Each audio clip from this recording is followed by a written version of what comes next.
Assalamualaikum warahmatullahi wabarakatuh. Perkenalkan saya Nazula Hasanah. Mau bertanya, apakah perbedaan NU sama Muhammadiyah?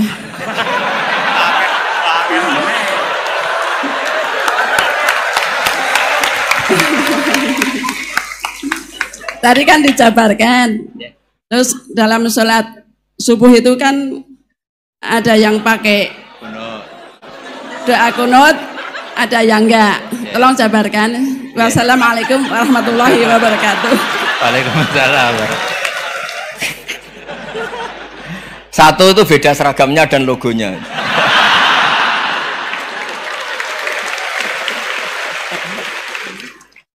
Kedua, nama ketua umumnya. Ketiga, tanggal acara besarnya. Muktamar Muhammadiyah dan NU itu beda. Sudah beda satu abadnya. Tentu dulu Muhammadiyah. Tapi begini ya, perbedaan itu nggak bisa dihindari. Karena tadi ada sudut pandang apa? Ada sudut pandang itu nggak bisa dihindari.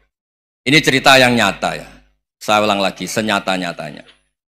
Andaikan betul Rasulullah itu hanya kunut 1-2 kali, maka kalau menurut mazhab Syafi'i, apa salahnya melakukan sunnah terus-menerus meskipun Nabi itu melakukan hanya beberapa kali? Karena pertama, sesuatu yang pernah dilakukan Nabi pasti akan menjadi sunnah yang terus-menerus. Nabi itu puasa Senin Kamis juga tidak selalu. Salah kalau ada orang bilang, Nabi malah takut kalau ibadah sunat dilakukan terus-menerus, karena nanti takut dikira wajib. Itu masyhur dalam kaidah usul fikih. Tapi yang tidak kunut juga tidak salah, karena ya tadi Nabi ya pernah kunut, Nabi juga pernah tidak kunut, karena nabinya orang banyak. Kan bukan nabi kelompok tertentu, no? Jadi sederhana.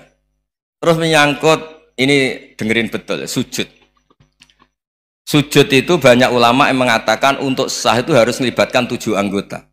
Umirtu an asjuda ala sab'ati azumin al-jabha wal yaden warukbaten wal qadamen. Saya diperintahkan sujud itu melibatkan 7 anggota, yaitu jabha, yaden 2 tangan, 2 lutut, terus 2 qadamen. Tapi Imam Syafi'i ngendikan, andaikan ada pendapat yang mengatakan ukurannya cukup jabha, maka itu juga benar. Karena Nabi ketika sujud ngendikan sajadalaka waj'i wa sam'i wa basori.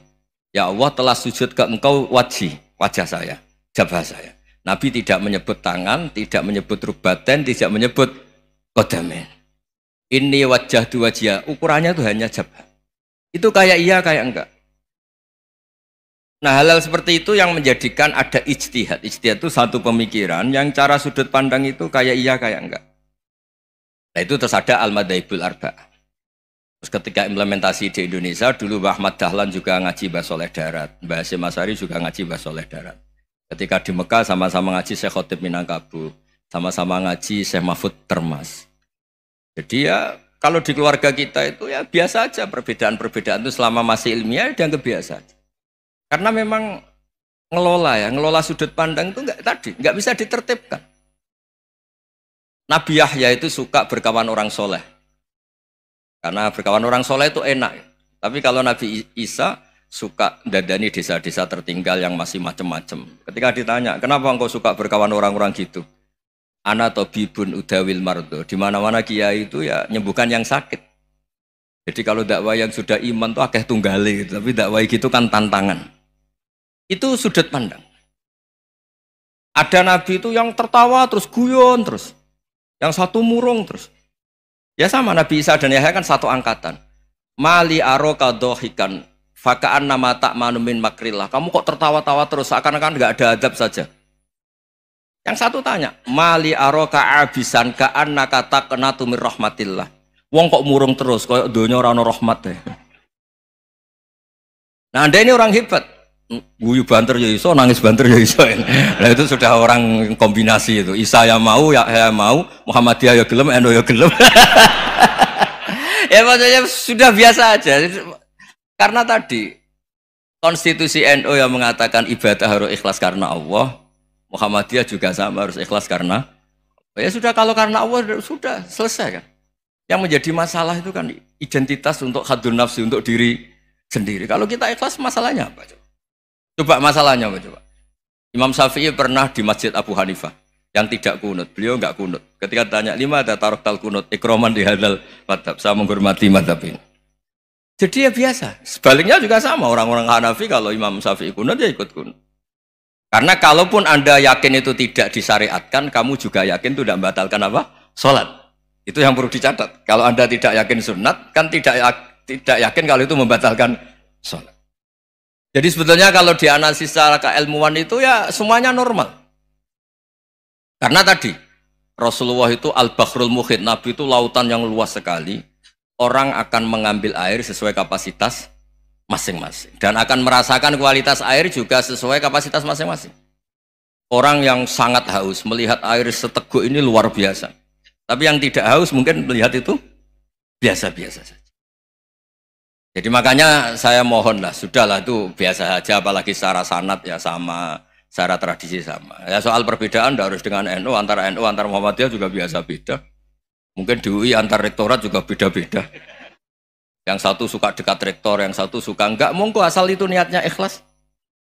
Terakhir saya beri cerita, ada sahabat ditanya, "Sifli wajah Rasulillah." Coba tolong saya ceritakan wajahnya Nabi kayak apa.